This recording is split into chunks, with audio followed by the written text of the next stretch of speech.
All right, we're back. Just like that, we're back. Shit, why not? We got to talk about this card because, this card had a lot of hype. It had a lot of hype.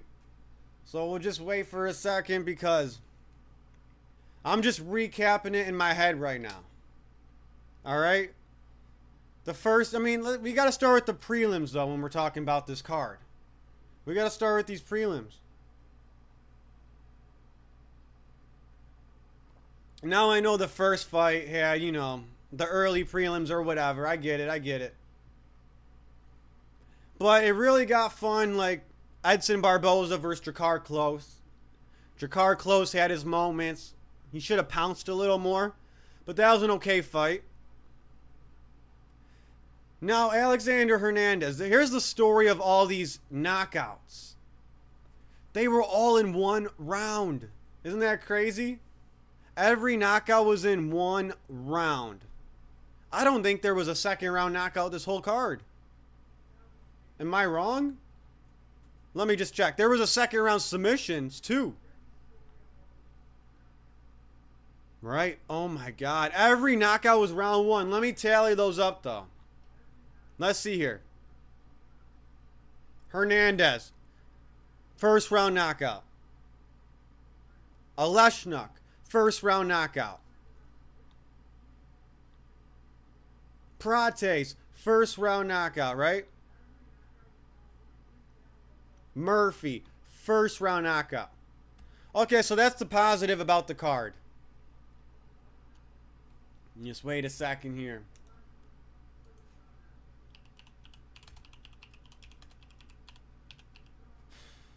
That's a positive. That's a positive. I mean, when I look at that, that's fun. That's fun. I can't lie about that, honestly. First round knockouts. Not every card you get 4 first round knockouts. But those were fun fights. And the problem is those first round knockouts were some of the funnest fights that I wanted to go on longer. Maybe not the Chase Hooper Hernandez fight. I mean, I think we've seen all Chase Hooper had to offer in the striking. A spinning back fist. That's it. That's all the dude had to offer. Okay? Now, Aleshnuk Mearshart, that's a cool first round knockout. Because, same situation. Mearshart has nothing to offer in the striking. So, Aleshnuk, especially being on the Fighting Nerds, he's going to do what he does. He's going to do what he do. But I'm a little... Look, these are performance of the nights. I mean, these were like make you jump out of your seat. I just wish maybe MVP versus Cannonier was a first round knockout. And maybe Praters versus Jeff Neal went 3 rounds a little longer. Because those were the fun exchanges in Praters versus Neal. Right? I want to see more. I want to see a longer fight for Carlos Praters. I want to see him fight longer than MVP. MVP, I've seen him fight 3 rounds a billion times. No finishes in the UFC. Aaron Pico versus Lerone Murphy. I wanted that to play out a little longer. Aaron Pico was dominating from the bell. And then Lerone Murphy picked up his timing so fucking quickly. It was over like that. He must have watched Carlos Praters backstage. Okay? So, I did want to see more of Praters versus Neal. Because Neal was landing hands on Praters. They were going tit for tat. That was a close... If that knockout didn't happen, who won round 1? They both had their moments. Murphy versus Pico. If Murphy won, no hands, no question about it. He got the timing down. But let's pretend he didn't get the timing down and didn't get a walk-off KO or a knockout. He didn't walk off. He followed up with ground and pound. Man, he must have hated Pico. But back to my point.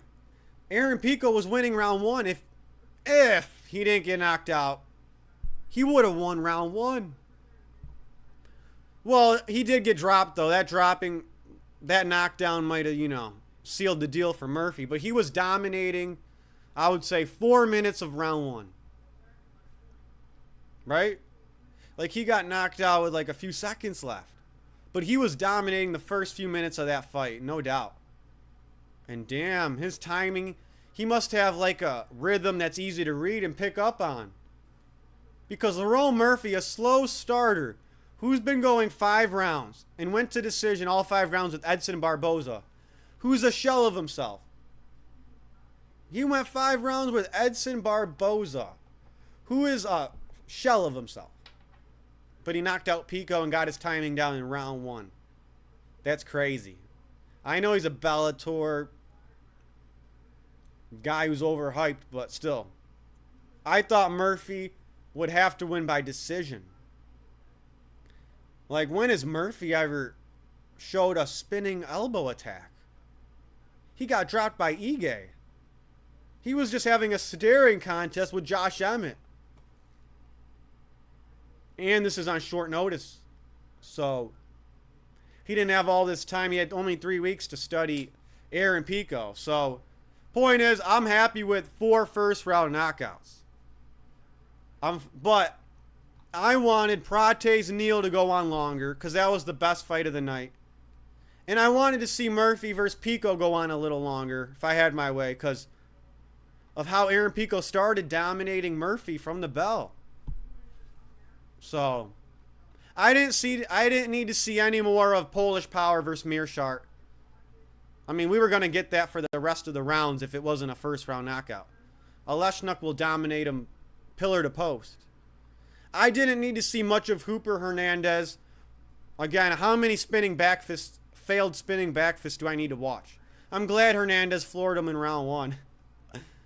But I wanted to see at least a couple rounds of Praters Neal, Pico Murphy. Those were the funnest fights to me. And we only got a couple minutes. We only got 5 minutes of Praters versus Neal. Even though it was the craziest knockout ever of the year. And we only got, 1 round of Pico Murphy when Aaron Pico was he was coming out guns blazing. He was looking good against a UFC undefeated fighter.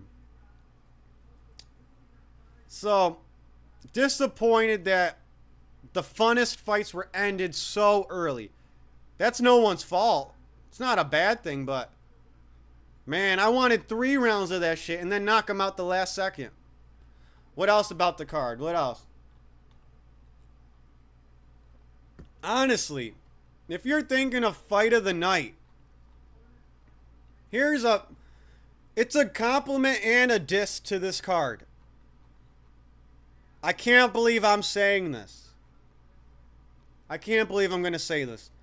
Jessica Andrade versus Lupe Godinez was fight of the night. Jessica Andrade versus Lupe Godinez was fight of the night on UFC 319. I know we lost Bobby Green versus Fiera. That would have been a banger. I know we lost Battle versus Rizaboyev, but let's be honest. That wouldn't have been fight of the night. And we all know Praters Neal would have been fight of the night. And, if that spinning elbow didn't come out of nowhere 1,000 miles an hour, They were going back and forth. But those were all ended in round 1. And no matter how, you can have a first round fight of the night. It's happened before, right? Like with Cody Garbrandt versus Pedro Munoz. Remember that fight? That fight was only 1 round. It felt a lot longer, but it was a 1-round fight, and it was fight of the night. And a similar situation with Askren Lawler. But I know for sure Garbrandt versus Munoz was 1 round, and it was fight of the night. But in this case, these fights just felt faster to me. These first round fights. So, typically first round fights, first round finishes can't be fight of the night. Unless it's just like a hurricane from, second 1 to the last second. But point is, Jessica Andrade versus Lupe Godinez was fight of the night. That's minus points for this card. We all shit on the women's fights. I'll give them their flowers on this women's fight. On Draus versus Godinez, because it was fight of the night to me. But that's just embarrassing for Barboza close, Hooper Hernandez, or not, Mearshart. Yeah, it's embarrassing for the rest of the guys that they let Jessica Andrade get fight of the night over them. I mean, there's nothing you could do. If Jessica Andrade has fight of the night with Lupe Godinez, that's awesome, but they could at least try to match that. So, yeah, that is minus points for the card. The fact that one of the most least interesting fights on paper was fight of the night. I hope that makes sense. I want my favorite fighters to be involved in fight of the night. I want fighters with, I want fighters that, have big, meaningful fights. I want fighters with, like, potential to be in fight of the night. I wanted MVP to be in fight of the night, in Cannonier, I knew it wouldn't. I want Praters, Neal in fight of the night, whatever. So, yeah. Fight of the night was Andrade versus Godinez. Crazy to me. So, that's a minus points for the card. 2 pullouts on the card. So, yeah, I would say the prelims disappointed a little bit. I love first round knockouts. But I didn't get enough out of the prelims. Besides Andrade Godinez. And what are the other fighters on the prelims doing letting Andrade Godinez get fight of the night, have a better fight than all of them? Now, Oleshnuk, I don't blame him. If you get a first round KO, go for it. Hernandez, I don't blame him. That's Hooper's fault. That's Mearshart's fault for getting finished so early.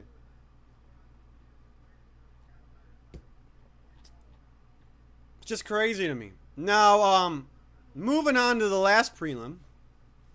There was some hype. Hamzat's teammate Susukay versus Eric Nolan. That was looking like fight of the night. That could have been fight of the night. It could have been.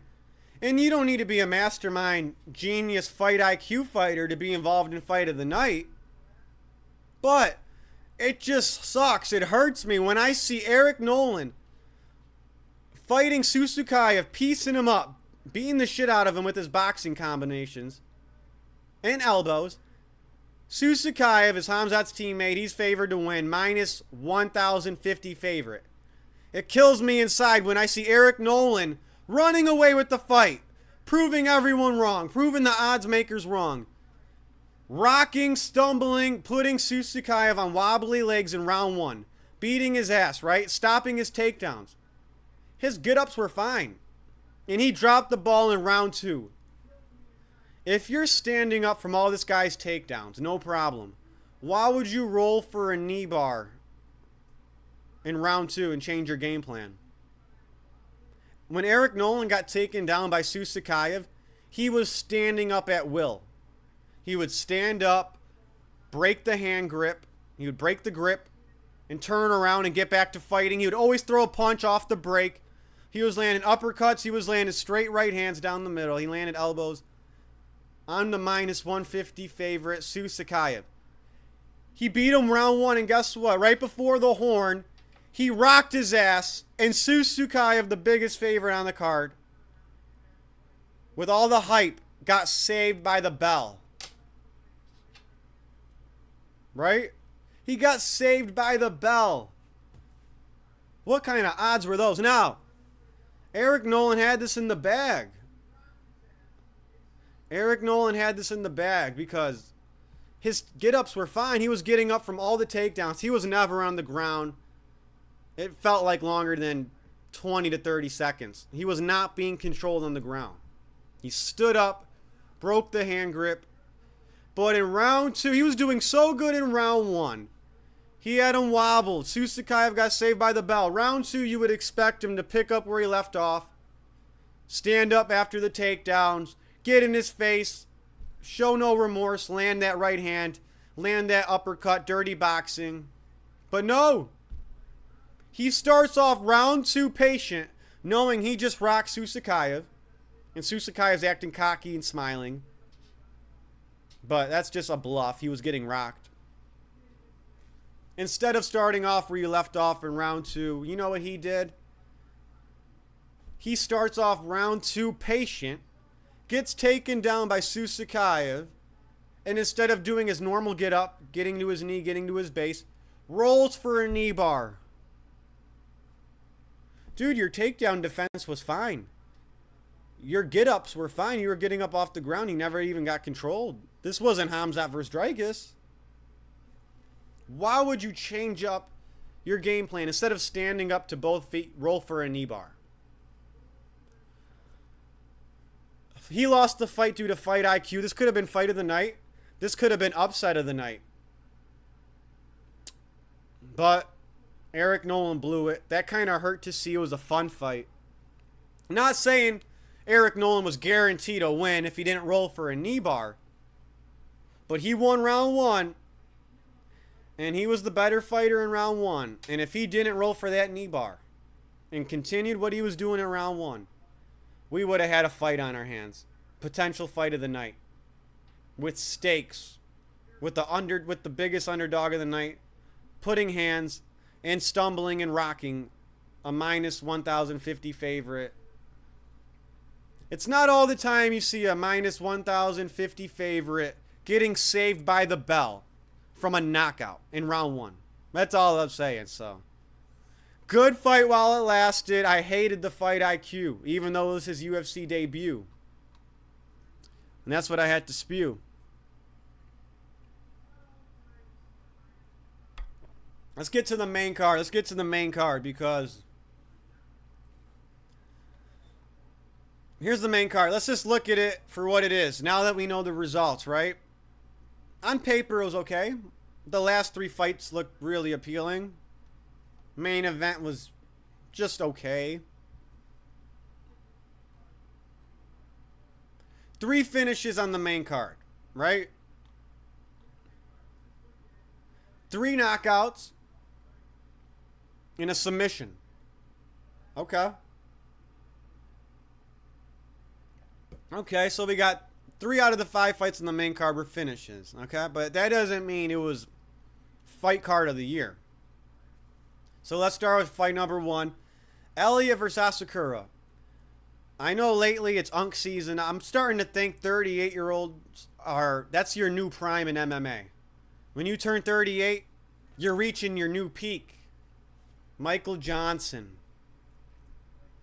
Daniel Rodriguez. Volk, I know he's 36, but he won the title. Tim Elliott, now 38 years old, beats Asakura. Here's my thoughts on the fight.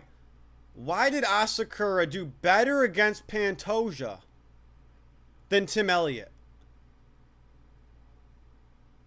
Watch both fights. Compare both fights. Asakura had landed cleaner punches and had more moments against Pantoja, the badass champion, and he did worse against 2-year layoff 38-year-old Tim Elliott. I have to let that register. I can't really understand that. I'm not surprised he got submitted on the ground because that was Tim Elliott's only chance. I'm surprised Asakura kept missing. Out of all the fights tonight, I didn't see anyone miss more punches than Asakura. The guy who's a specialist in striking. So maybe this is a joke or not. Because he had more anime aura against Pantoja. True, true. He was fighting a caveman here. So it's either one of 2 things. Asakura got fraud checked. And he lost a lot of confidence after that Pantoja fight.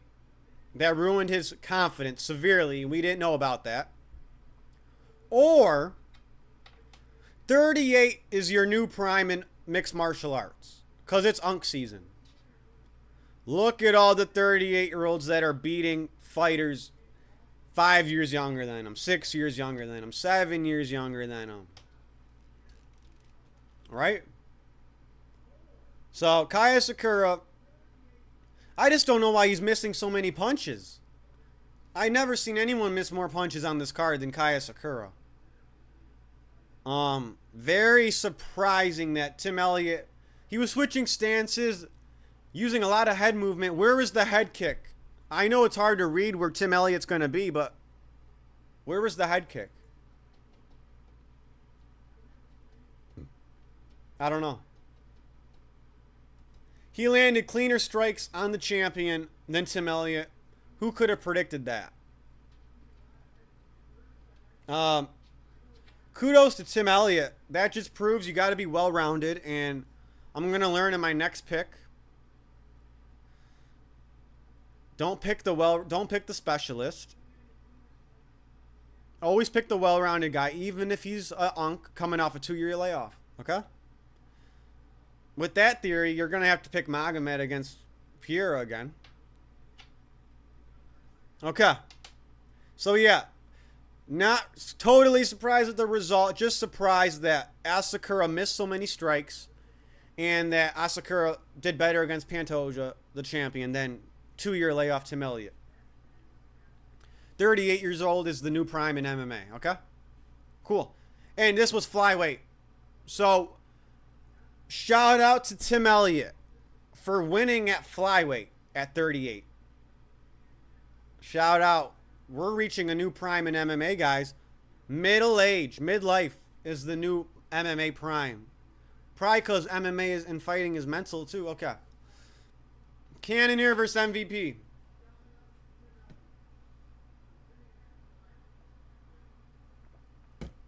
I think I'm done giving MVP passes.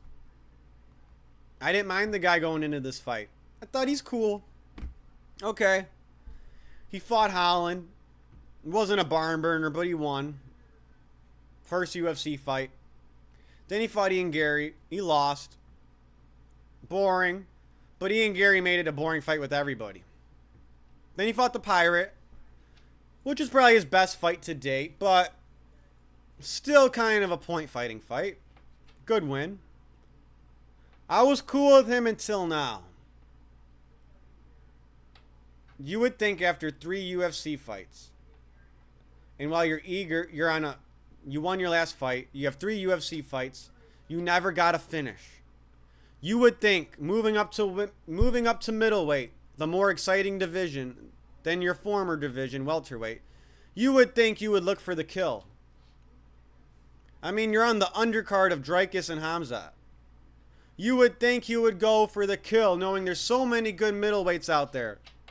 Fluffy Hernandez just got to finish. RDR and Whitaker. Bahayo and... there's a lot of good middleweights out there. And MVP still doesn't have the hunger to go for a kill. He dropped Cannonier. It was loud. It was a fast right hand. And he's just like, ah. He thinks like pulling out an imaginary sword after a knockout is more cool than following up and going for the kill. Then he dropped Cannonier a second time. And Cannonier barrel rolled across the cage. Other than those knockdowns, what happened in that fight? That's it. MVP is his best performance. The most excitement he can give you is 2 knockdowns with no follow-up and nothing else in the rest of the fight. Just bouncing. Go for the kill, right? Go for the kill, MVP. If you're so confident no one can touch you, you have a style unlike anybody. I'm not denying that. But go for the kill. 3 UFC fights in. You should be comfortable by now. You just dropped Jared Cannonier. You're on one of the biggest pay-per-views of the year. Go for the kill. You said you're an entertainer. I mean, this reminds me of like when Nate Diaz rocked Edwards and he just points. And we all got mad. Like, go for the kill. Go for the kill. I have no faith in MVP putting on any exciting fights. If you can't make it exciting when you drop your opponent twice and your opponent has nothing for you but pressure and a jab and a takedown, I don't know. I don't know. The only way MVP can have an exciting fight is if you throw him in bare knuckle with Mike Perry. And that's it. You got to put the dude in a tiny-ass ring. He just has no killer instinct. 4 UFC fights in. Still doesn't go for the kill. I think they were being too nice to him after the fight. Saying you're so entertaining. You're always in an exciting fight. That's what Joe Rogan told MVP. I don't know why everyone's... It's time to stop being a yes man to MVP. I respect he wants to fight. But... Dude, if you're not... He's not a hunter. He's a point fighter. I don't want to watch your fights if you never go for the kill. Sometimes you can't go for the kill, I understand. But when you're in complete control of the fight, BMFs go for... When BMFs are in control of the fight, when they're winning, they at least attempt to go for the kill. They attempt to go on the hunt. Like I said, 3 UFC fights in, 3 decisions, never had a UFC finish. Calls himself an entertainer. You would think he would go for the kill on his 4th fight. Never had a UFC finish, and he didn't go for the kill. So, that tells me he's never going to go for the kill. Never. What do you... I mean, how... What scenario is MVP going to go on the hunt? It's not in his DNA. I don't know what to say. I mean... This was my final chance. I gave him, you know. I'm not excited to see his name on a pay-per-view anymore. So, I mean, no hate. I mean, he won. I picked him to win.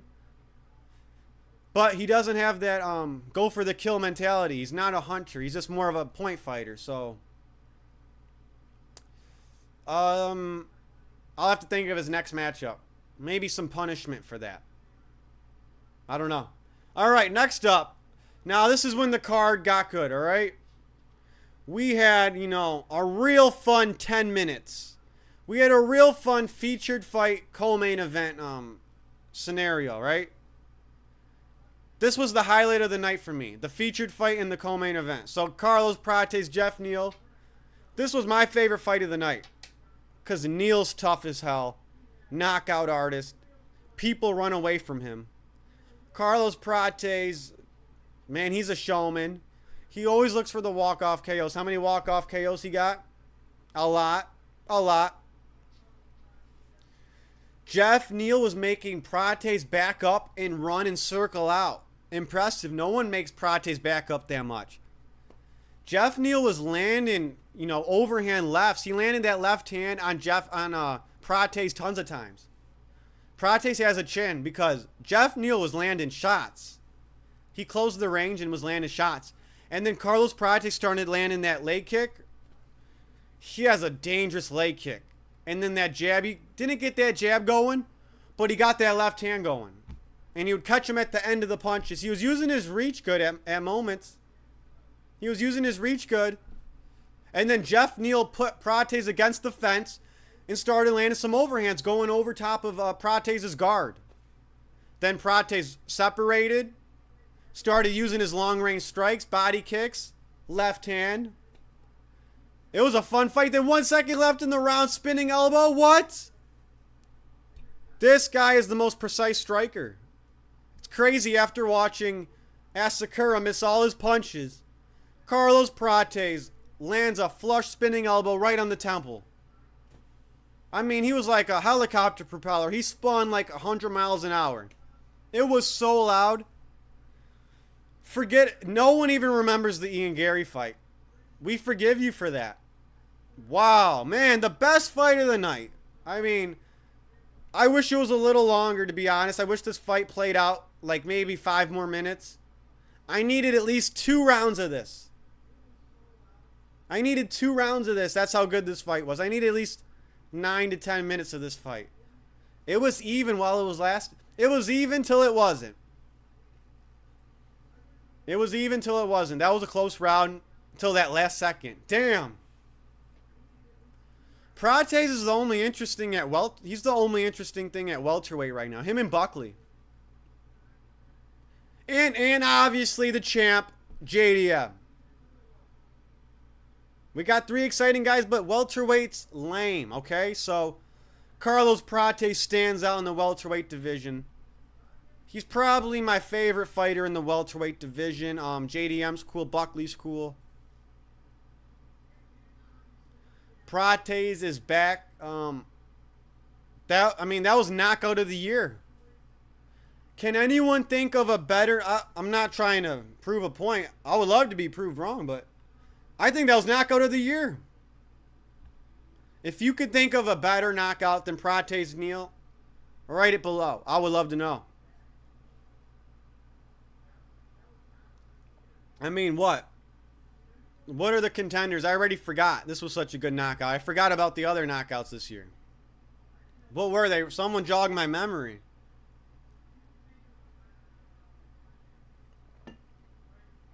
Oh, man.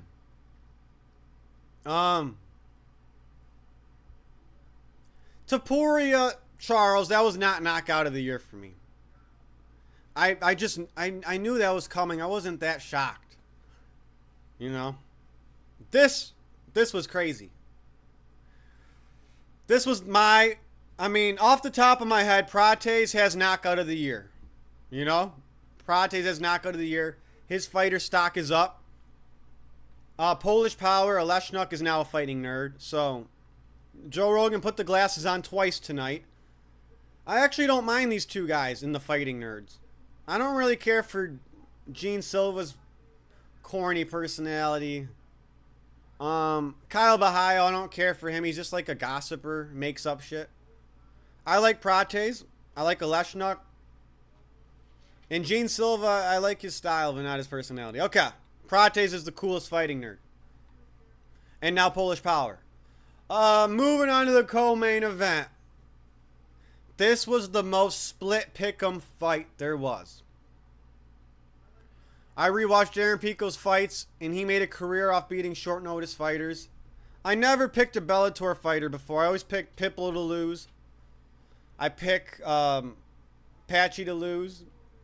I got those picks right. But I had a feeling Aaron Pico would win. I feel like UFC loves this guy.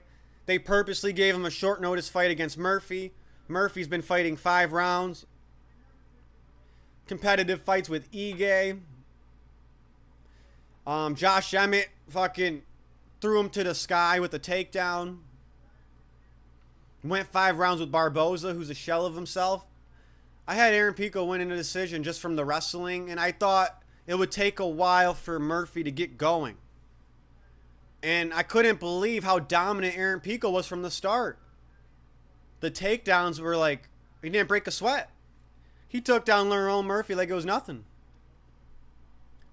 So I didn't know, little did I know, that didn't matter. Lerone Murphy would get Aaron Pico's timing down and make reads within a few minutes. Within 3 to 4 minutes. I mean, Murphy has Pico's timing down. He's got the reads. He's got the range. How? He took this fight on short notice. He's been a patient fighter his whole career. He picks up late. But he somehow, probably because Aaron Pico's from Bellator and just fights cans, but he got the reads right away. Aaron Pico must not be, he must have a continuous rhythm. You know, he must be readable in his movements. He might have, like, you know, a pattern. He has patterns. He needs to change his patterns because Lerone Murphy saw something we didn't, and he got the reads and the range, and he did what Carlos Prates did. I want locker cam footage of Lerone Murphy watching Carlos Prates. I want to see what he looked like watching that knockout. Because he took inspiration from that knockout, right? He really took inspo from that knockout. I mean, there's no way he didn't watch the Carlos Prates fight. He for sure watched that shit. Okay? He for sure watched that fight. Prates' was better though. Just because it's for a stupid reason. It was the same knockout except one thing. Lerone Murphy went for the follow-up punch. It's not cool to me. I think Not because it's disrespectful. It's just a walk-off looks more flawless. You look more confident. I know that punch was money. I felt my fist knuckles or my elbow go right through his skull. It felt like a knife through hot butter. A walk-off knockout's always more impressive to me than a walk-off knockout with a follow-up hammer fist at the end on the ground. That's unnecessary. It just doesn't look as cool. The walk-off knockout fighter looks more confident. They just know their strike just went through their opponent. You could feel that knockout. It almost feels like nothing. It feels like, you know, you're just driving right. It feels like you just know, like a home run, like a grand slam. Doesn't have to be the hardest swing, but you just know when it's flush. So, Praters had the better knockout than Murphy to me, simply because Praters walked off. Praters did a walk-off. Lerone Murphy wasn't as confident, or he had hatred for Pico, and landed a follow-up shot at the end. He snuck it in there. I saw that. I saw that, Lerone Murphy. I saw you sneak that last hammer fist in there. Thing is, leading up to fight week, I thought Lerone Murphy was trying to act too tough, pump himself up. He was giving me like Asakura versus Pantoja vibes. Trying to mean mug a little too hard. Trying to find a reason a little too hard to attack Pico. And screw Aaron Pico. I'm glad Aaron Pico lost, even though I kind of thought Lerone Murphy doesn't have it to beat a strong wrestler. I mean, Aaron Pico versus Volk is a joke. I'm sick of this UFC catering or promoting American wrestlers with no tattoos and bland NPC company man styles. Bo Nickel, Mike Chandler, and Aaron Pico are like one and the same. And they get privilege, and it's lame. No one wants to root for them when they get privilege. So, I'm not crazy about Lerone Murphy's fights. I think this was his most exciting fight ever. But I'm glad he beat Pico. I mean, they were going to pamper him like they did Chandler. They were going to, put him in high spots. They already did. They put him in important spots on fight cards like they did Bo Nickel. We're all sick of the company man wrestler. The company man American wrestler. That's as interesting as cardboard. We're sick of them getting a push. And we're sick of Bellator fighters in general. They're not that dangerous. They play patty cake over there compared to the big leagues. They're just softer dudes than the fighters here. I mean, Edson Barboza, who's a shell of himself right now, went 5 rounds with Murphy.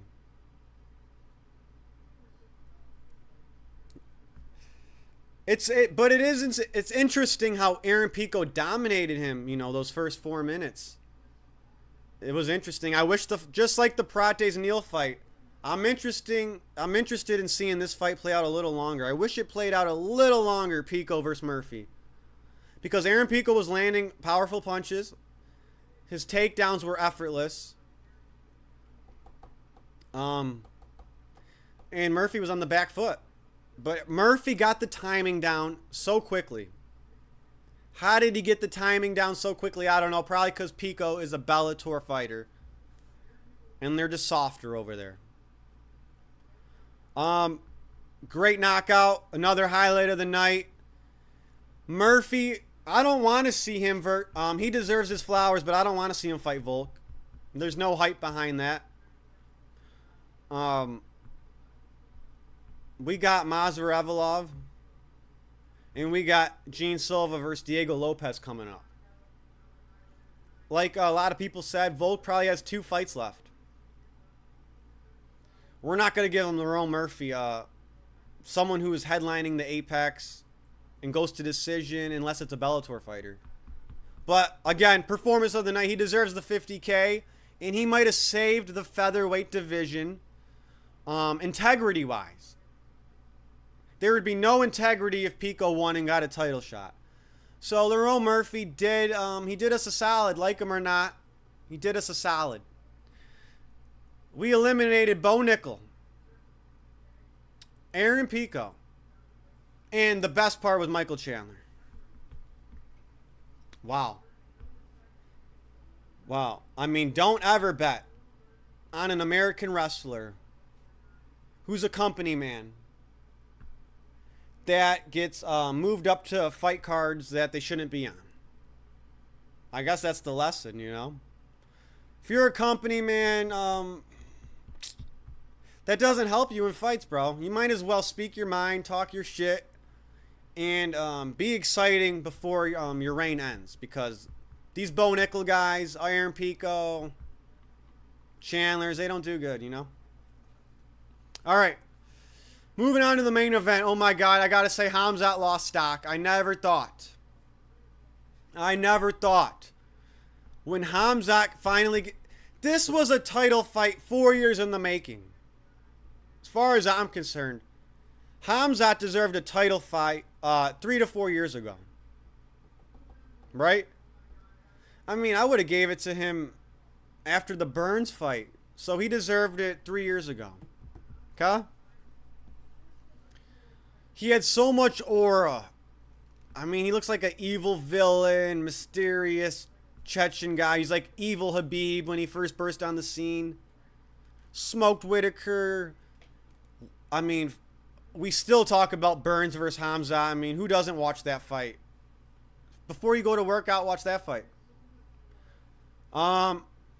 His worst fight till now was against Usman, but it was still a good fight. He 10-8'd him in round 1. There was striking going on in round 3.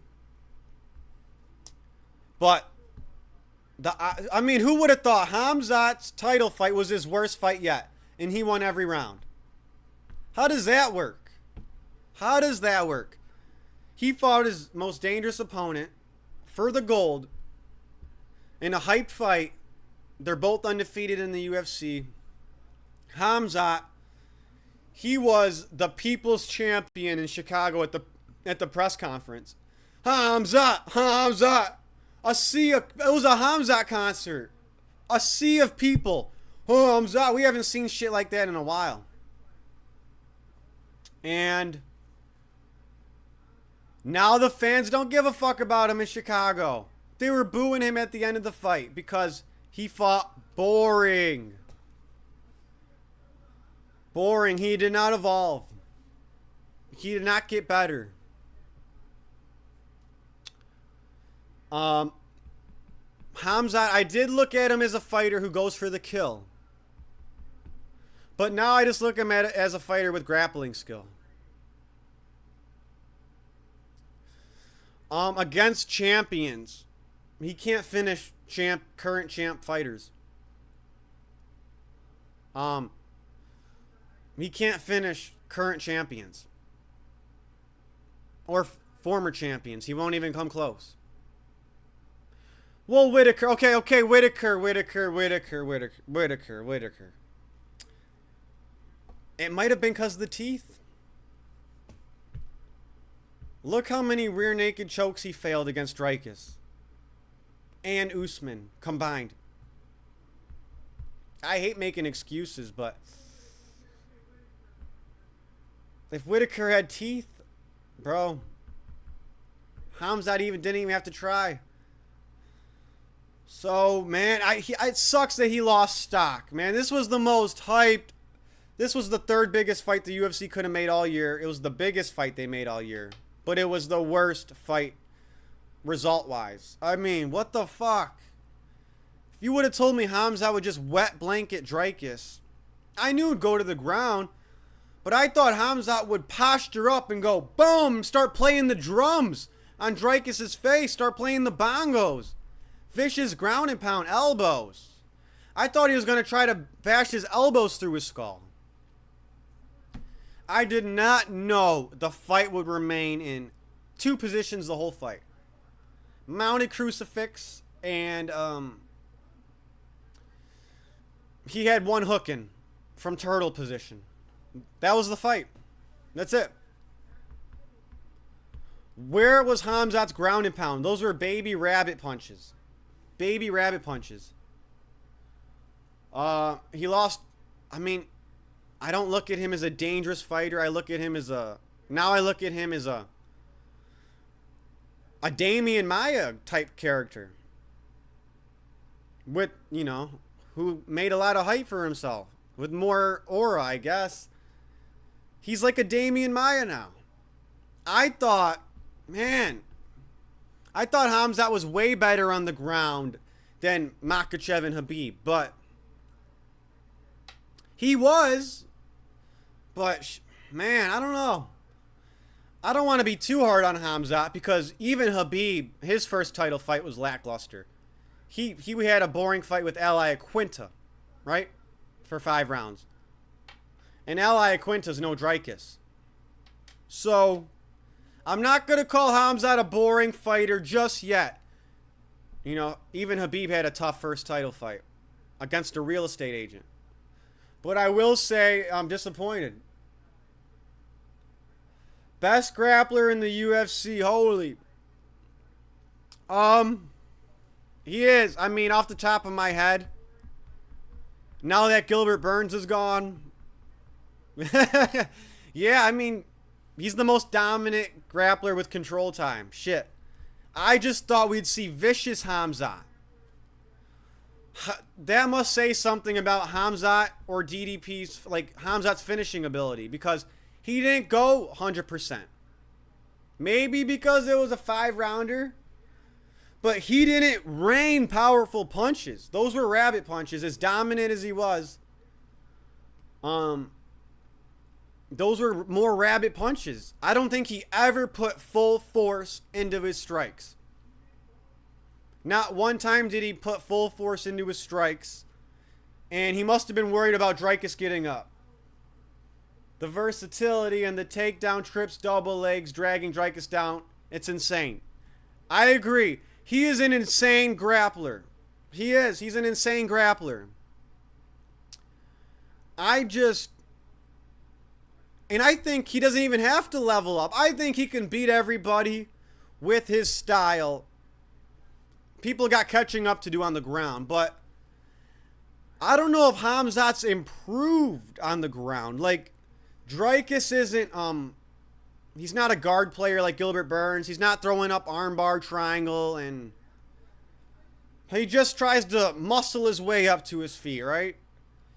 And Hamza, he did not feel capable to posture up and land ground and pound like a Khabib. Hamza wasn't confident enough to hold Dricus down with just his legs. He took full mount once, right? He did get full mount in like round 4 or something. But Dricus kind of scrambled out of that, flailed out of that. I'm surprised. I'm very impressed that Hamza didn't let Dricus wall walk. They were against the cage plenty of times. Dricus had opportunities to wall walk. But Hamza kind of shimmied him away, which was very smart. And the gas tank narrative is down the drain. Hamza have taken down Dricus more rounds if he wanted to. I agree with half of that. I agree that Hamza clearly has a gas tank to go 25 minutes, because he did. And this is a stupid Nate Diaz type narrative. But in a fight to the death, even though that doesn't matter, this is a sport, so who gives a fuck? But in a fight to the death, I would pick Dricus after what I saw tonight. Did you guys see round 5? Yes, Hamzat's the most dominant grappler in UFC. Did you see round 5? Dricus had a hip toss. He hit Hamza with the hip toss, sent him flying through the air, and got full mount. Hamza looked worried. I know I'm talking about 30 seconds worth of entertainment here, but it happened, okay? He hip tossed Hamza, sent him flying. Got full mount. He took Hamzat's back with a few seconds left. Rear naked choke. Clearly didn't get the rear naked choke. Yeah, round 5 after the ref stood them up. Controversial stand-up. I agree. I'm sure the UFC was like, hey, stand this shit up, man. We want an exciting fight. UFC probably told him in his ear. So, I bet the ref wouldn't have stood it up if he was playing by the book. I got a feeling the UFC might have said, hey, you might want to stand this up. That was unfair for Hamza, but it was good for the fans, I guess. But yeah, Draus hip tossed Hamza in round 5, took full mount, attempted some ground and pound. Hamza gave up his back. It looked worrying for Hamza. Draus went for a choke. Hamza slipped out of it. And then I think they scrambled the last few seconds. Hamza ended up in guard. But Hamza, I was watching that fight thinking, Hamza knows he can't finish Draus. He just feels something. He felt the strength. I know you're like, how do you feel the strength of somebody when they're just on their back? Hamza was just on top of him. Hamza felt that if Draus got up, it would be bad news. It looked like Hamza was holding on. I hate to say this, but it looked like he was holding on to not. It looked like Hamza fought to not lose rather than to win. Right? Doesn't Hamza beat the shit out of people in sparring? Doesn't he spar people like 100 miles an hour? Like, doesn't he beat up people worse than Strickland? And when we hear these sparring stories of Hamza whooping people in the gym, beating up whoever, he's like, oh, crazy madman. He kills everybody. We're not picturing what we saw tonight. We're not picturing that. Okay? If Hamza could, he would have went for the finish. Like he always does. Hamza felt something that if this fight gets standing up, Draus is super strong and he's unfinishable. So it looked like Hamza fought to not lose rather than to win. Which is crazy because he's the challenger and Draus was the champ. Hamza's the most dominant grappler, but he lost fighter stock. Chicago was on his side. They were all booing him at the end. I don't blame him. There was a lot of hype on this fight. It under-delivered a little bit. The craziest moments was round 5 with Draus came back with the hip toss. Took down Hamza. Got full mount at one point. It's stupid. It doesn't matter. It's pointless to say, but shit, I'd put Draus in a fight to the death. Hamza even said in the post-fight interview, Hamza said, I knew I couldn't finish the guy. He's tough. Hamza does not have the skills to finish Draus, but he has the skills to hold him down for 25 minutes. And I think that's why he lost stock. It was a good show, though. It was a good show. On paper, the fight was more exciting than the result, though. You guys can't deny it. Look at all the comments about this fight. Like, this fight going to the decision would be blasphemy. It'd be crazy. Imagine this fight going 5 rounds. That's damn near impossible. That was the narrative, right? So, obviously, we expected a little more. No hard punches were thrown. Just a lot of rabbit punches. Man. It was Hamza's worst fight. Crazy. I never thought his long-awaited title fight would be his worst fight. This was, even though he won every round. Maybe not round 5. I'll have to Draus was the star of the show in round 5, but Hamza won like every round, maybe not round 5. And this was his worst fight yet. Because we just knew, I could just feel that he was fighting not to lose rather than fighting to win. I just felt like that. No one told me that. Hamza didn't say that. It just felt like that. Because why not posture up? If you have, let's just say Hamza had 20 minutes of control time. I don't know how much control time. I don't want to pull up the numbers, but let's pretend Hamza had 20 minutes of control time. How much posture up, rain down, powerful strike time did he have? I get it. Grappling dominance. But that wasn't MMA dominance. Because, yeah, in jiu-jitsu, that's dominance.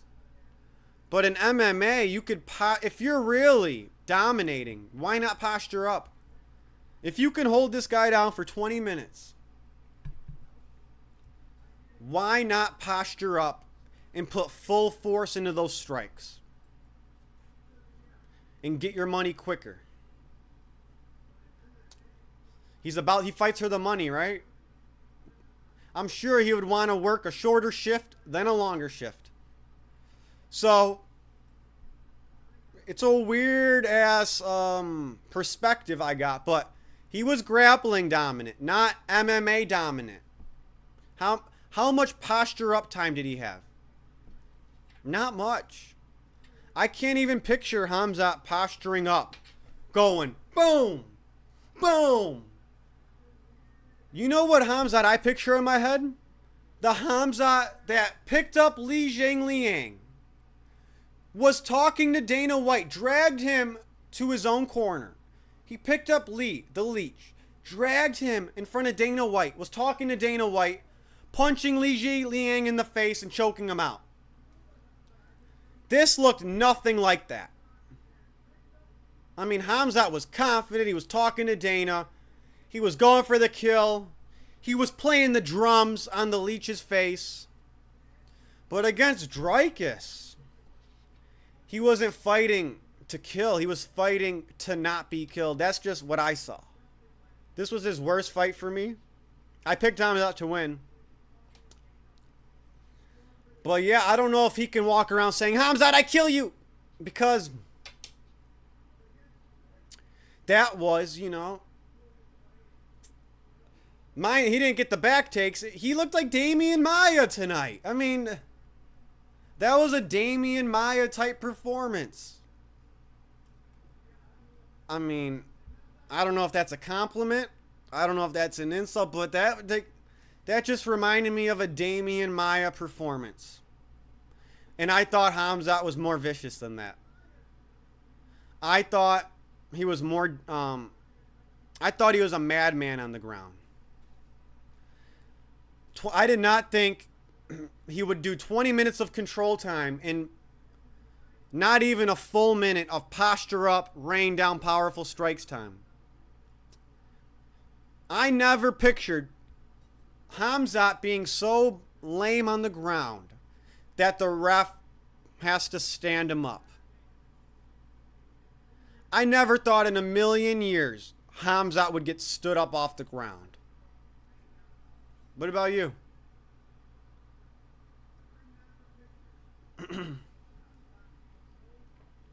Never in a million years. Habib's never been stood up. I don't think they've ever stood up Islam on the ground. So maybe Habib and his camp are better on the ground than, you know, a Hamza Chimaev. If you told me that Hamza would be so uneventful on the ground that the ref would say, hey, I'm going to stand this up, I'm not seeing any action here, I would say, hell no.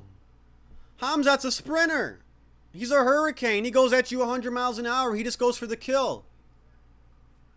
He's the wolf. So that says something about DDP, that Hamza was so worried he had to just blanket him and not go for damage. Hamza lowered his fighter stock in order to fight Draus. Hamza's the better grappler, but Draus is more dangerous. When Draus landed punches, the few punches he landed, the only very few punches he landed in the championship rounds, they were like, whoa, oh shit, more compared to Hamza's punches. I'm disappointed in the main event. A little bit mad at Hamza. He made not only Draus lose stock, he made himself lose stock. I think both fighters, unfortunately, lost stock because they were known as reckless animals. They were looked at as these guys finished the fights. I wish I got to see Draus' clunky, funky style a little more. Draus didn't get goofy. He didn't even get to... Oh, he shot a takedown. It was a hip toss, but he didn't get to shoot a standard takedown. When I pictured this fight, like round 4 and 5 in my head, I pictured insanity. I pictured Draus landing bombs. Then I pictured Hamza getting bloody and then throwing back. And then faking a takedown, going with the punch. And then when he does get the takedowns, I pictured more damage on the ground. I didn't think Hamza would have I don't want to lose mentality. I thought he would have I want to win mentality. Hamza looks scared to lose. I just wish I just wish the winner of this fight looked more impressive. I don't know. What do you guys think? Hamza lost stock. Chicago, watch the Chicago press conference, and let's see how Chicago thinks of him now. Would they buy tickets again for another Hamza? Right now, if there was another Hamza main event announced in Chicago, I don't think everyone's going to be rushing to buy tickets. Unless they're reduced price. Let's just say that.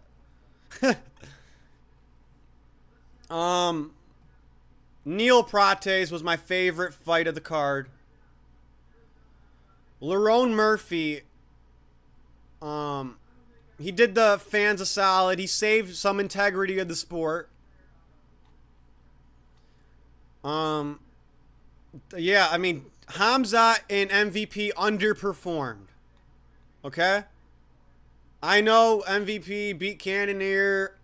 Impressive. I know Hamza out-grappled Draus. Impressive. But they underperformed. I just made a BMF rankings, and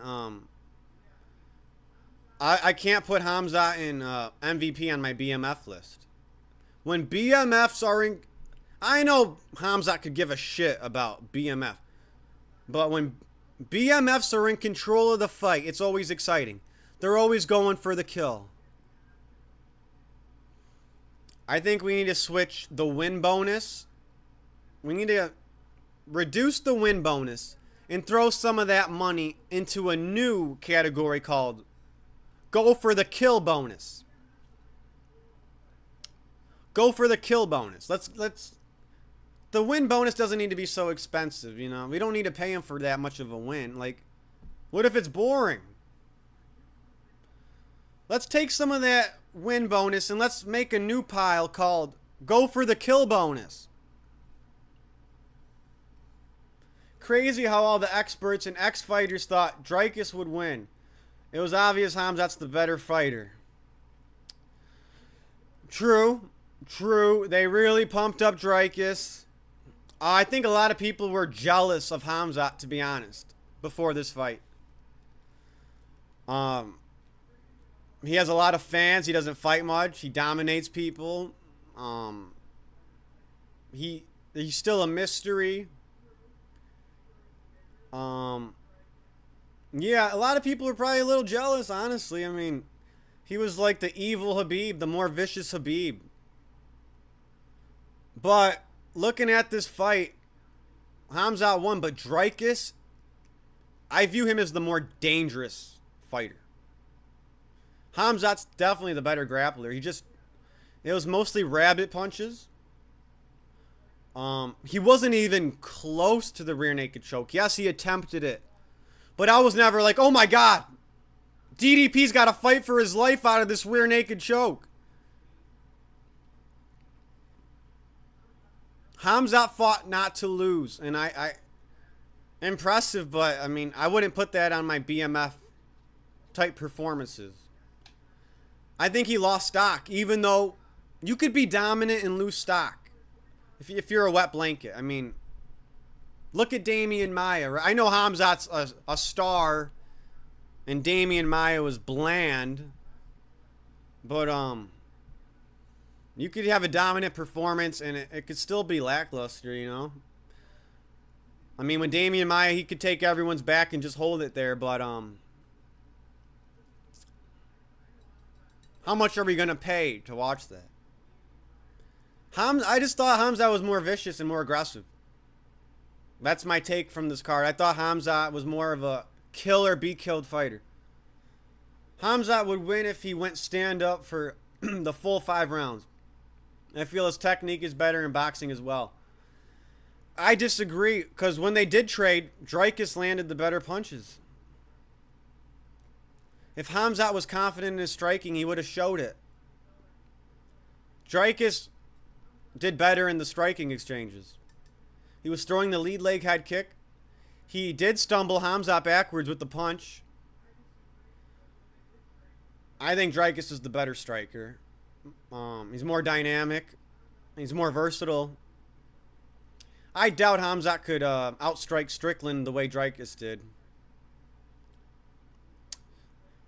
I mean, Hamza's striking highlights consist of knocking out Gerald Meerschaert and dropping Gilbert Burns. That was a good fight, but I think Draus felt stronger in the striking. I think Draus wasn't worried in the stand-up. I didn't see Draus in any trouble in the stand-up. I got to rewatch it, but point is, I'm only going to rewatch this fight one more time, guys.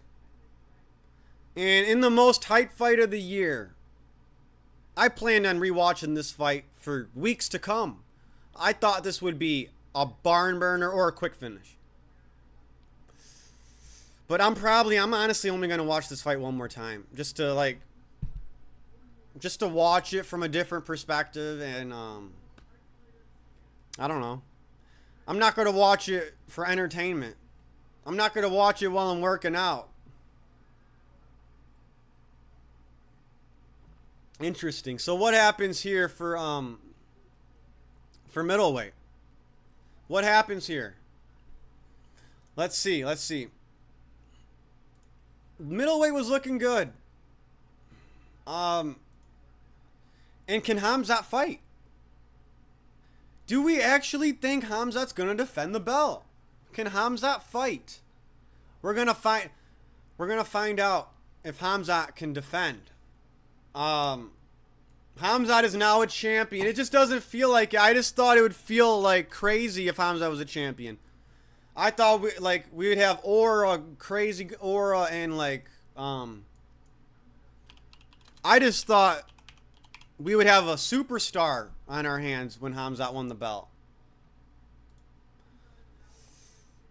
I don't know how hyped people are for Hamza's. I mean, we're all gonna watch, but is the hype still there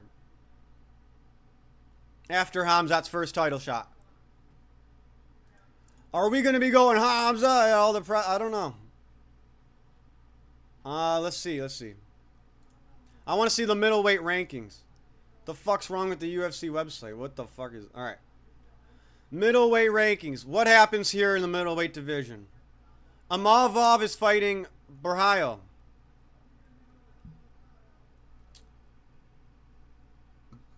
Well, I don't think Hamza deserves to move up or down and do super fights.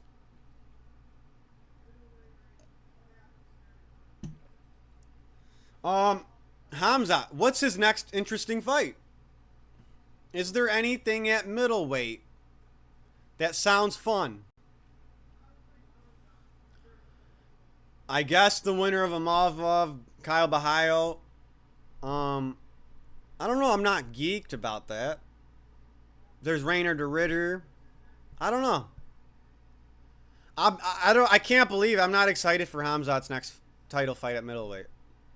After that performance, I was pumping up Hamza. You know, I thought he had aura. I'm not gonna be freaking out about his next title fight announcement after that performance.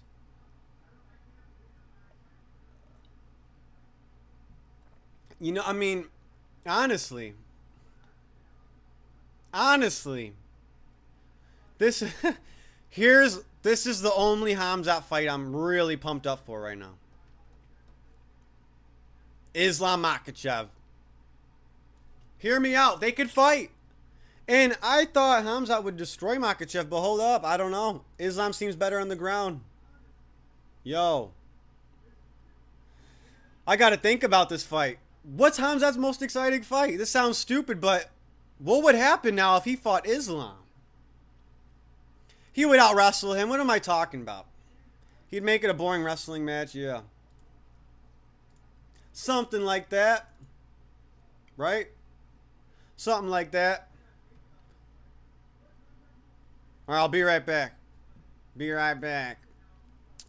Pissed like a Russian racehorse.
Yo, yo, yo, what up, what up?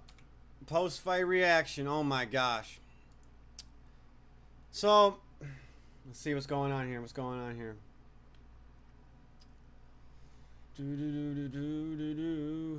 Not excited because I don't know who could beat him, and maybe another boring smother. I agree. I never thought I would look at Hamza as boring. I'm still processing this. Just an hour... 2 hours ago, I thought Hamza was one of the most exciting fighters I've ever seen. Now I think he's a boring smotherer. Isn't it crazy how MMA can just... how quickly the game changes? Isn't it so interesting?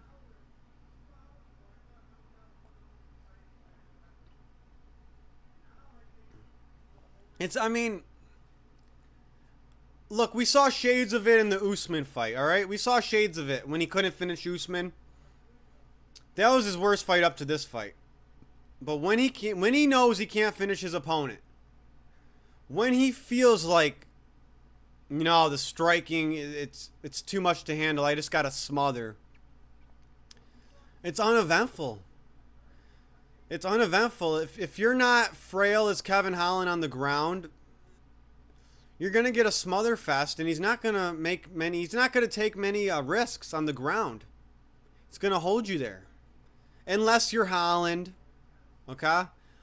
Unless you're the Leech, or busted up teeth Robert Whittaker. If you're Usman, it's not going to be eventful on the ground. He's just going to hold you. And the proof is right there. The ref stood him up.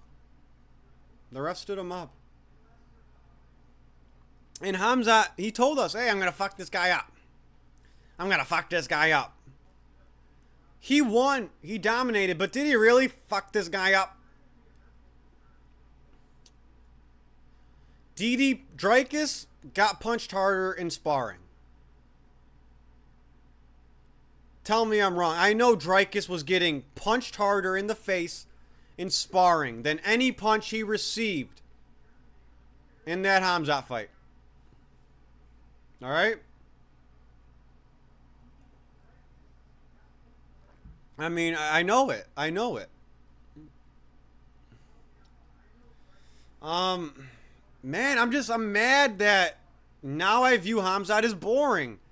And now that he won, it kind of ruined middleweight to me. Like, Draus was actually a fun champ. I got my pick right, but I kind of wish Draus won after watching this smother fest. There was, I mean, man, I didn't mind middleweight when Draus was champion. He was a good champion. He fought wherever the UFC needed to. Very mistreated champion. I don't know if a lot of you guys know this, but the UFC treats Draus like shit. You want to know why? Because he humiliated their boy Izzy. And I'll prove the UFC treated Draus like shit. I'll prove it. Ever since that Izzy interaction, when he made fun of him and made him cry, guess what? So, they made Draus fight Izzy in Australia, in his hometown, right? And they let Izzy ruin Draus' win over Whitaker. They let Izzy enter the cage drunk, say racial slurs to Draus, right? Bro, go to sleep. Oh, hell no, man. Hell no. We can't after a pay-per-view, you know? Way too early. We had way too much coffee. But I should have went to sleep during the main event. That was the time to sleep. Draus, then after that, after Draus had to fight Izzy in his hometown, UFC got mad. So they made him fight Strickland, right? Oh, he fought Strickland first in Canada. They put Draus in a Canada card. We know every single Canada card is trash. They never stacked a Canada card. So they did Draus dirty by letting Izzy in the octagon after he beat Whitaker. They made Draus fight Strickland in Canada on the worst card of the year. Worst card of the year, 312. Then to make matters worse, Draus has to defend his belt again against Sean Strickland, of all people. Guess where? In Australia, where nobody wants to fight because I heard they tax all your money. Like more than anywhere else you could fight. Australia and all those, like New Zealand maybe, but Australia, they tax you to death. So you end up leaving with less money in Australia than all the other places. That's just the vibe I get. No fighters, even Australians are like, yeah, I need to fight in Australia. No one wants to fight there, so they made Draus defend his belt in Australia. On the card no one wants to fight on. And all of Draus' cards, they put shit undercards on them. Draus has never fought on a stacked card till now. While he's been champion. And the reason is, and then they only put him on a stacked card or a decent card this time because Hamza was fighting him. They did it for Hamza.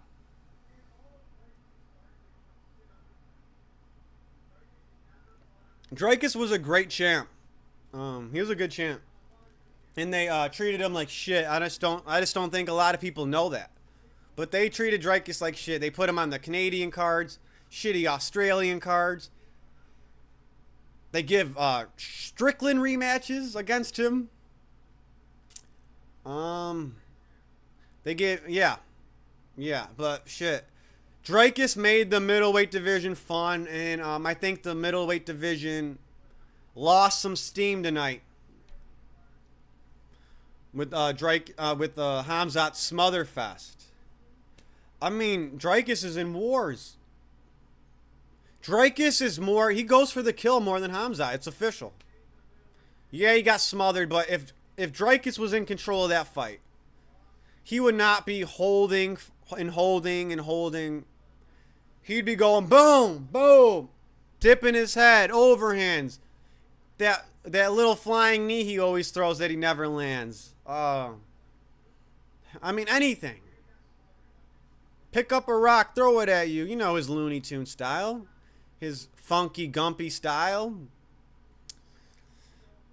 I'm more interested to see Draus' next fight than Hamzat's. I'm not a Hamzat hater, but I'm honestly more interested in Draus' next fight than Hamzat, because I know if Draus is in control, he's going to go for the kill. He's going to look for a knockout or a face crank submission. I've never seen a boring Draus fight till now. No one's ever seen a boring Draus fight till now. Till Hamza. Fact. Yes. Thank you, Fish. Fact. We got Mr. Squirrel in the chat. We got Fish.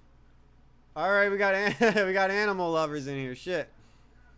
I mean, I'm mad Draus was in a boring fight.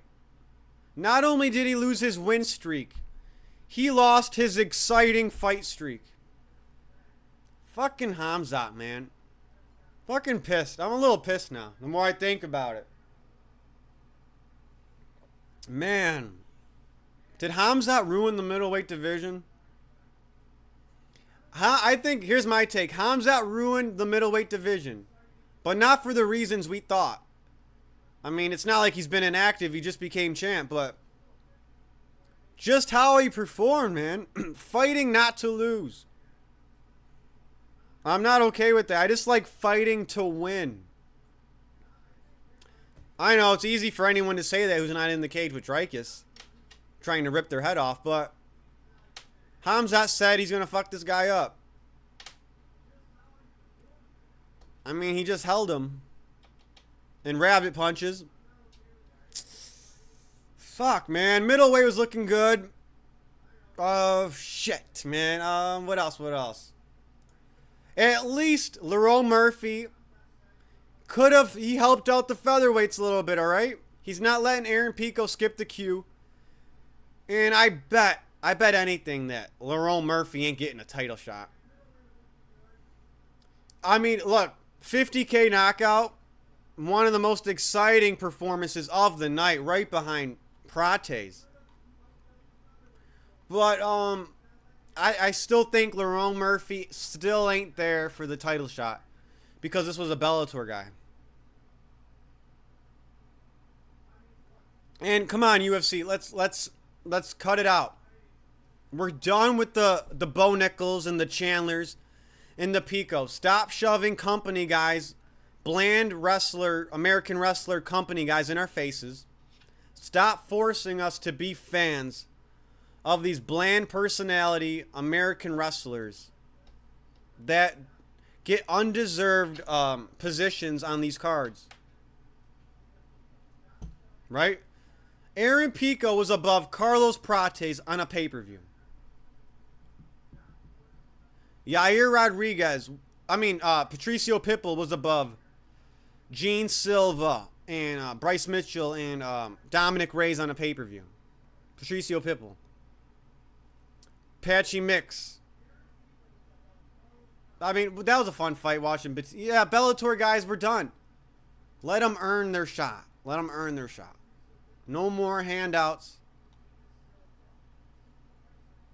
Kai Asakura. Yeah. A lot of people underperformed here. Let's compare who performed to who underperformed. Lerone Murphy performed. Overperformed. Carlos Praters overperformed. Aleshnuk performed. Hernandez overperformed. Okay? So, yeah, we had 4 people that performed, 3 that overperformed. Let's see who underperformed. Well, I think the main event as a whole underperformed. So I'll say both Hamza and Draus underperformed, which sucks. MVP and Cannoneer both underperformed, which sucks, man. I mean, the featured fight, or no, the second fight on the pay-per-view and the main event both underperformed. Oh, Tim Elliot overperformed.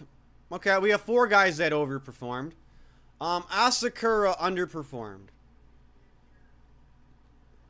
He missed all his punches and he looked worse against a 38-year-old guy coming off a 2-year layoff than he did against the champ. So, Elliot overperformed.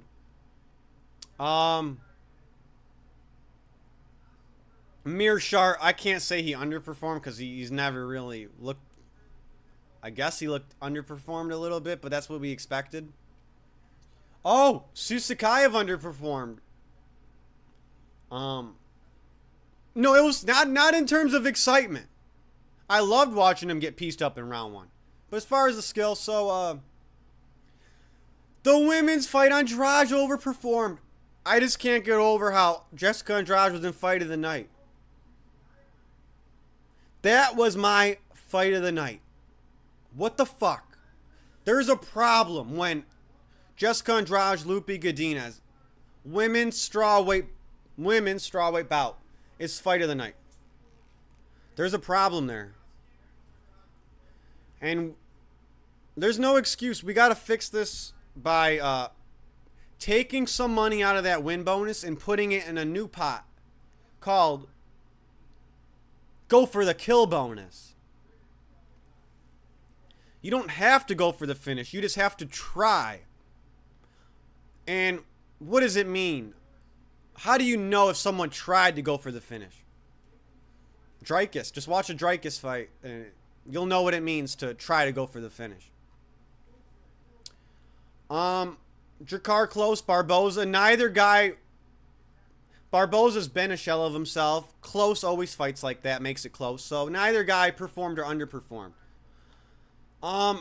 If I'm looking at this card, what would I rate it? We had more fighters that underperformed than performed. We had some big names that underperformed. Asakura, MVP, Cannoneer.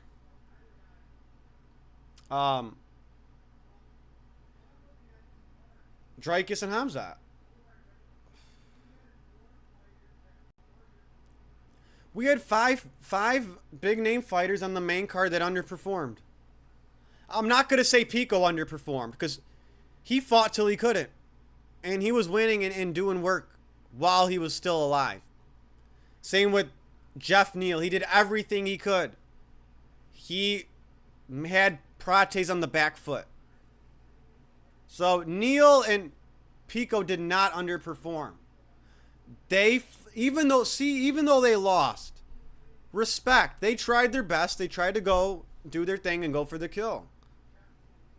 They didn't go out like a bitch, even though they got spinning elbowed. Oh my god. Oh my god. I mean, shit. They're not going to want to watch that back. It sucks. But they went out on their sword, on their shield. On their sword. Fuck, it's late. What would I rate this card, man? So, but on paper, before the fight happened, on paper, this card was a B. This card was a B plus before the pullouts. Then Bobby Green pulled out. Brian Battle pulled out. So, we lost 2 good prelims.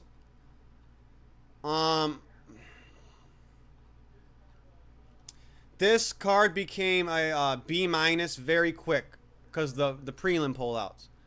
And it was strongly carried by the main event. And I'm giving it a B minus because even though the co-main event isn't co-main event worthy, at least it wasn't a women's title fight. Okay? It was a B minus on paper. But after it's all said and done, How many fights am I really... Like, how many fights did I really get, like... Let's pretend I bought this pay-per-view. Or maybe I did. Let's pretend I was at this event and got tickets. How many fights did I, you know, get that adrenaline rush? How many fights, you know, was I like in it? Was I like, oh my God, I feel like I'm in the cage?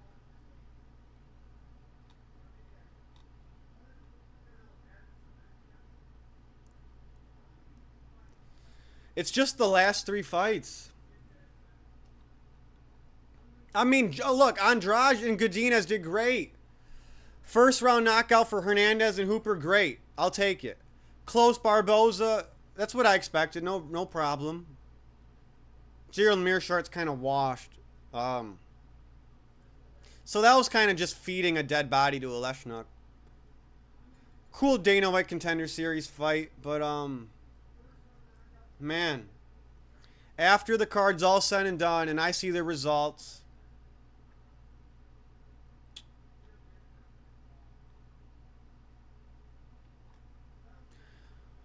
only 2 standout fights on the main card. Like 2 like real standout fights on the main card. I only like what I'm saying is I only approve out of 2 out of the 5 main card fights. I'm gonna go back and rewatch Praters Neal, and I'm gonna go back and rewatch Murphy and Pico. I'm not gonna rewatch any of the other fights. I'm never gonna play him again before a workout or something. Hernandez knocking out Hooper stands out. I mean, after the card's all said and done, I would give it a D+ or C-. 3 out of 5 fights didn't deliver on the main card. The first fight didn't deliver. Asakura, I mean, okay. I liked Asakura Elliot better than Cannonier MVP, okay? And Draus Hamza. But the best fights that we were getting, like the most exciting back and forth fights, we only got 1 round of. It was bittersweet. The best moments of the nights, the flashiest knockouts, but we only got like a little taste of it. It was bittersweet. I would give, knowing the results, this card was a D+. It was a D+. I mean, what fights are we going to remember next week? What fights are we going to talk about? We're going to talk about Lerone Murphy. Murdering Aaron Pico. We're going to talk about Carlos Prates, knockout of the year. Okay? And we're going to maybe talk about for a little bit Hernandez fraud checking Chase Hooper. We're going to be talking about 1 fight from the prelims and 2 fights from the main card. And then when we talk about the main... So we're only going to be talking about 3 fights. And the main event, when we talk about it, it's not going to be nice things. We're going to talk about the main event. I mean, we're going to see everything tomorrow. Everyone's going to be talking about the main event. But they're not going to be nice things. No one's going to be like, man, Hamzat's got aura now. Hamzat, I kill everybody. He's violent. He's vicious. He's exciting on the ground. He kills you. They're going to be saying, wet blanket, Damian Maia, fought not to lose. Didn't fight to win. We're going to be saying Hamzat made the middleweight division less exciting. We're going to say Hamzat not only took Draus' aura, he took his own aura. Hamzat did a suicide fight. He killed both his and Draus' aura. Dude, you ruined your aura and Draus. I'm not happy with Hamzat, man. Maybe when When fighters say they only fight for money, we can't cheer no more. This is what we get. Obviously, you got to get paid if you're a pro fighter and you bring eyeballs. No shit. But don't talk about money with your fans. Like, when we hear a fighter fights for money, they might, you know, they're going to fight not to lose rather than fight to win. So, shit. I'd give this fight card a D+. I mean, we saw a nice fraud check on the prelims. Alexander Hernandez, Hooper. Nothing else surprised me, really, besides Susukay looking like shit in round 1, getting saved by the bell. And then only 2 fights delivered on the main card. That's not enough for me. I'll give this card a D. And on paper, it was a B. But then there was pullouts, which sucked. Bobby Green fight would have been nice on here. But what about the main event? That could have fixed everything, but shit, what can you do? What can you do besides take that win bonus money out so fighters don't just fucking wet blanket you for a win? We have too many Ian Gary type fights going on in these main events. Come on, Hamza. Lerone Murphy, the point fighter, went for the kill. But Hamza, the big scary boogeyman, let Lerone Murphy fight more aggressive than him? Like, am I tripping? Am I dreaming? Do I gotta splash water on myself? Lerone Murphy fought more violently than Hamza, the wolf, the boogeyman? I must be fucking dreaming. Boring ass Lerone Murphy had knockout performance 50K of the night. And Hamza fought like a fucking Damian Maia? I mean, look, MVP, I'm not surprised he fought boring. I'm just disappointed, but Hamza, I'm disappointed in you, man. I thought you were an exciting ground fighter. I thought you were an exciting grappler. You're the most dominant grappler, but you're not the most dangerous MMA fighter and shit. Fuck. We gotta punish Hamza for that performance, man.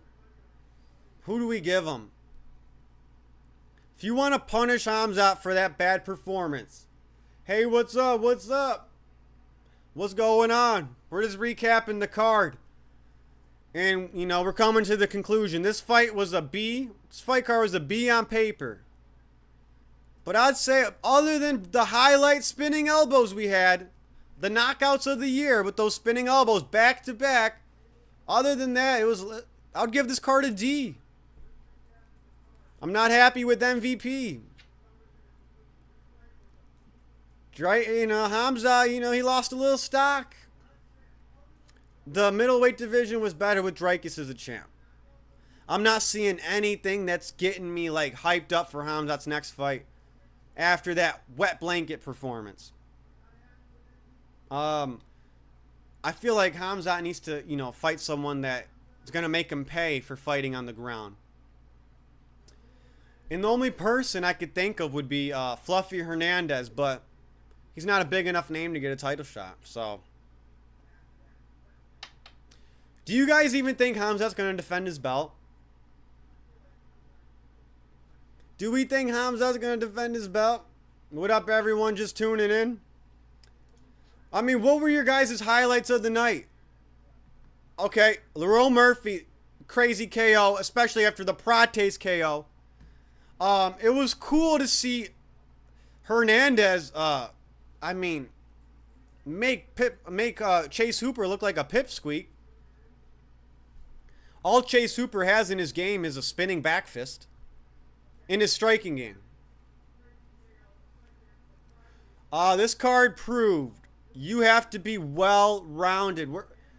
We officially left the era of the Wonder Boys. The one-dimensional guys. Unless you're MVP. Well, MVP's the only one-dimensional guy that won tonight. because he fought another fellow one-dimensional fighter himself. Cannonier. Oh, shit. Man, I'm mad at Hamza. I'm mad at MVP. Asakura tried. I'm not mad at him. I'm just surprised. He missed so many punches. I mean, Carlos Praters stole the show and Lerone Murphy. I mean, that's just the bottom line of this card. Oh, but let's not forget, Jessica, in my opinion, I haven't seen the results, whatever, but Jessica Andrade had the most exciting fight of the night to me. Let me, guys, I know we have performance of the night. I'm not talking knockout of the night. I'm talking best fight of the night from start to finish. I can't believe I'm fucking saying this. Jessica Andrade versus Lupe Godinez was the most violent, like, fair fight of the night. Like, what? Disappointed in the male fighters. I mean, we got names like Jared Cannonier, Kai Asakura, Hamza Chimaev Dricus, and you know, the most violent fight on the fight of the night for me was Andrade versus Godinez. I still can't wrap my head around that. Why couldn't every fight been like that? You know, I wish every fight was like that. So, shit, you could have fooled me on the piss break fight. I did pretty good on picks. I did way better than 50%. You can rewatch my picks. Make sure you guys check out my predictions for my next card, because I've other than one unk card, other than the last pay-per-view, I go way over 50% every time, way over. But the only thing I got wrong was what would be the piss break fights and what wouldn't be. I mean, Andrade versus Godinez, I was like, I took a break from the stream. I wasn't on the stream. There was intermission going on. But I was watching from the TV, not from the stream. And I was like glued in the whole time. I'm like, holy shit. Pillar to post, badass fight. What do you guys think? Dub TV, what do you think? Fish, Mr. Squirrel, what's the... Am I crazy, or was Jessica, other than the spinning elbows, other than the 2 spinning elbow knockouts, wasn't Jessica Andrade Godinez the fight of the night? Surprisingly. Usually the female fights are shit. For example, the first one, Silva versus Barboza. I mean, that sums up women's MMA. But for some reason, Andrade versus Godinez, it was fight of the night. And then we had performances of the night sprinkled in there. You know?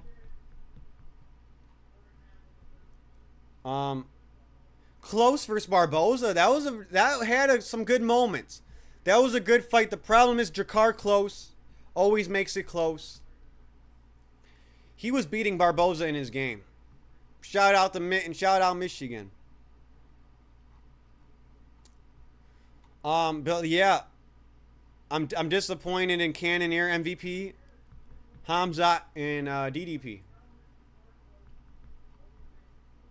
And can't believe Kai Asakura has like no precision in his strikes tonight. It's almost like he was seeing double vision, like he was seeing blurry. Tim Elliot at flyweight 38. Maybe 38 is the new prime for MMA.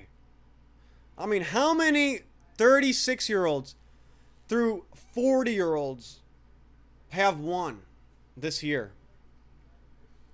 I think, you know, after 40 is the fall off now. I don't think it's after 35 anymore. Yeah, that was like the cutoff year. It seemed like these past few years. Once you're 35, it's time to start, you know, thinking about what you're going to do after your fighting career. But now, 38-year-olds dominate these cards. Is that the new prime in MMA? But yeah, this card had more lows than highs. Very shocked Andrade versus Godinez was better than all the fights, minus the spinning elbow knockouts. Carlos Prates is the man. Jeff Neal, he fought. He went out on a shield.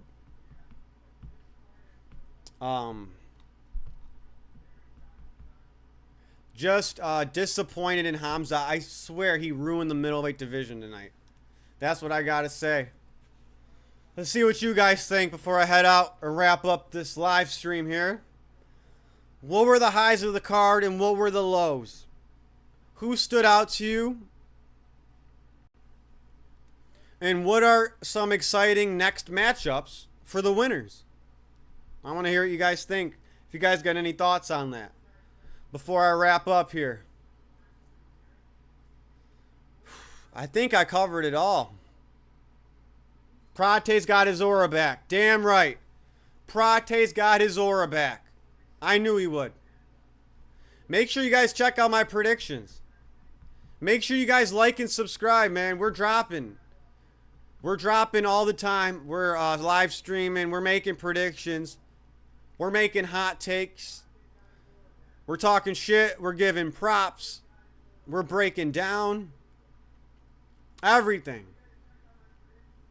Make sure you like and sub. I mean, we're going to stream all the big fights.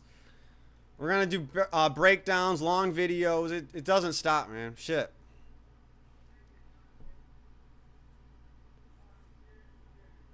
What were the highs? What were the lows?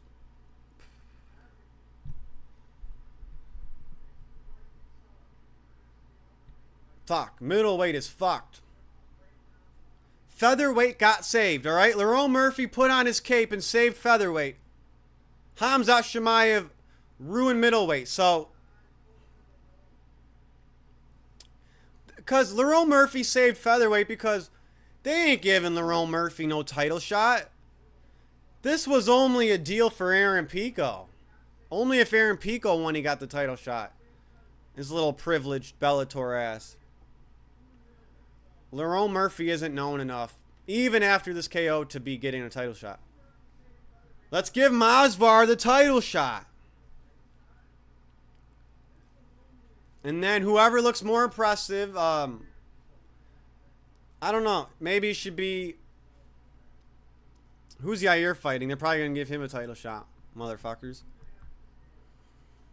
But yeah, what were the highs? What were the lows? Make sure you hit like and sub because we're dropping a lot of shit. We're only getting more creative with the videos too.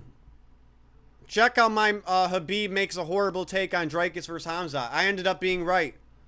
Khabib said he would advise Hamza to box with Draus. Now, I would advise Hamza to do that to please the fans, but Khabib should have known Hamza's gonna try to maul him on the ground. Even though he didn't really maul him, he just blanketed him with rabbit punches. You know? What you guys think? What you guys think?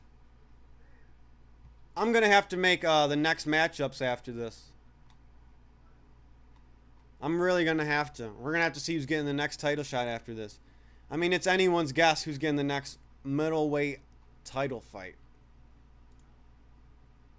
But, I mean, I'm done with the MVP. I'm done with MVP. I don't care about his fights. A lot of aura was lost tonight. Okay? Prates got his aura. Lerone Murphy, he did his thing. He did his thing. But a lot of aura was lost tonight, okay? Hooper. Even Susukay. What is he smiling for when he's getting his ass beat in round 1, saved by the bell? And he's like, He's going to get chinned if he keeps getting cocky while he's getting his ass whooped. Even though he won, I mean, he got saved by the bell. He lost aura. Asakura lost aura. This card zapped everyone's fucking aura. MVP lost whatever aura he had, and he took some of Cannonier's aura, whatever he had left. Praters Neal, I got nothing but good things to say about that fight. Murphy, Aaron Pico never had any aura, so he didn't. No one lost aura in that fight. Murphy did his thing. He did his thing. And Hamza and Draus, Hamza sacrificed both their aura just to get a win and a paycheck. I'd give this card, on paper it was a B. After result, it's a D.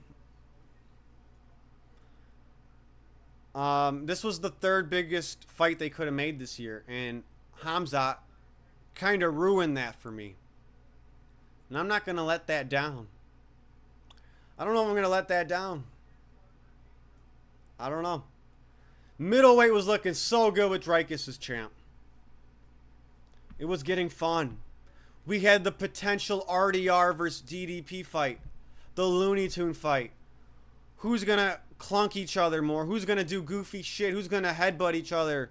Rip a limb off and beat each other with it? And fucking draw the hole in the canvas and make them jump through it and hit them with a car and with a hammer. And Draus had some good fights on the table. It's a shame. Even though, hey, the prediction made me look good. I got a lot of my picks right. I picked Hamza, but what a shame that Hamza won, because Draus versus the winner of Bahayo and Imavov was interesting. Draus versus RDR was interesting. Draus versus Fluffy, interesting. I think you punish Hamza and give him Fluffy Hernandez. I think you punish him and give him Fluffy Hernandez. That's the best, the best opponent with the best chance, okay? The opponent with the best chance to beat Hamza is style-wise Fluffy Hernandez. We've seen him on the ground. I would say Anthony Hernandez is the middleweight Marab. He is, so if anyone's got any final thoughts on this card, say it now. We're about to wrap up here. But make sure you like and subscribe, man. We're just getting started. Any final thoughts on the card? Let me know. I think I covered it all.